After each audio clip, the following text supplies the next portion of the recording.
Hello বন্ধুরা, নমস্কার। আমি জয়ন্তী কুণ্ডু।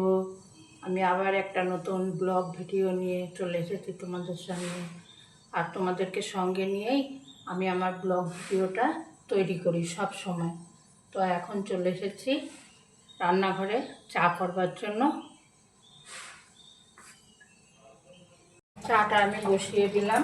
আর সকাল হওয়া মানে চা খাওয়া, চা না খেলে পরে মন মেজাজ ঠিক থাকবে না। তো সকালবেলা উঠে সমস্ত কাজ সেরে চলে এসেছি। একদিকে লাউ ঘন্টটা বসিয়ে দিয়েছি আর একদিকে চা বসিয়ে দিলাম। চাটা আমি বাতাসা দিয়ে খাই।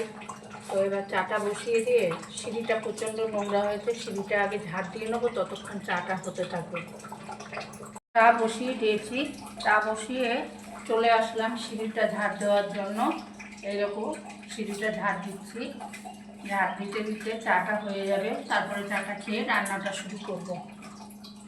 চলে এসো বন্ধুরা, চা হয়ে গেছে। কে কে চা খাবে চলে এসো।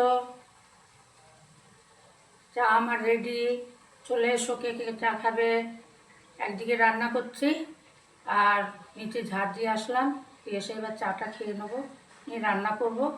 রান্না কি কি করব তোমাদের সঙ্গে দেখাবো, তোমাদেরকে রান্না করে নিয়ে দেখাবো কি কি রান্না করলাম।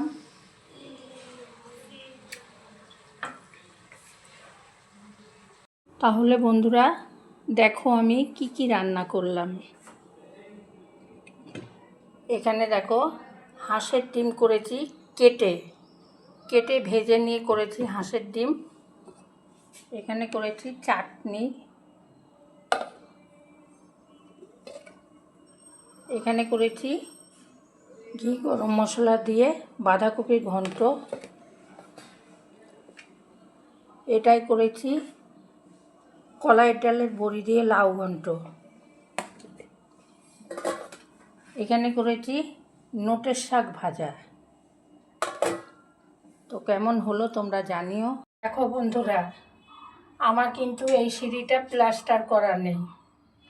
এটা দোতলার সিঁড়ি আর প্লাস্টার করা নেই, কিন্তু পরিষ্কার তো করতে হবে, পরিষ্কার তো রাখতে হবে, তাই না বলো? তো এখন আমি রান্নাবান্না সেরে সব কিছু করে আসলাম সিঁড়িটা ঝাড় দেওয়ার জন্য। প্রচণ্ড হাঁপিয়ে গেছি, আর বলো না। যেমনি গরম পড়ছে তেমনি শরীরও উইক লাগছে। বন্ধুরা সব কাজ সেরে এসছি। দেখো, লোকের বাড়িতে গিয়ে না বসে থেকে নিজের ঘরের কাজ করা অনেক ভালো, তাই কি না বলো? আমি যে পুজো করি না প্রত্যেক দিন, যে ফুলগুলো হয় ওই ফুলগুলো আমি ফেলে দিই না। কি করি বলো তো, গাছের গোড়ায় খুঁড়ে দিয়ে দিই, দিলে এটা সার হয়। এই দেখো সব ফুল, এটা আমি গাছের গোড়ায় দিয়ে আবার মাটি চাপা দিয়ে দেবো। এটা আমি আবার মাটি চাপা দিয়ে দেবো এবার, তাহলে গাছের গোড়ায় সার হবে, তোমার ফুল হবে অনেক। কারোর বাড়িতে গিয়ে বসে থাকার চাইতে এইসব কাজ করা বাড়িতে থেকে অনেক ভালো। তো আমি সেই জন্য আজকে এইটা তোমাদের সঙ্গে শেয়ার করলাম, যাতে তোমাদেরও উপকারে লাগে। এই যে এবার আবার মাটিটা চাপা দিয়ে দিলাম। এবার এখানে একটু জল দিয়ে দেবো গাছের গোড়ায়, তাহলে কি হবে, প্রচুর ফুল হবে গাছে। 7 দিন পর তোমাদের আমি এই গাছটা দেখাবো। 7 দিন পর দেখবে এই গাছের চেহারাই পাল্টিয়ে গেছে, কারণ এটা অনেক সার। মাটিটা চাপা দিয়ে দিলাম, এখন আমি একটু জল দিয়ে দেবো।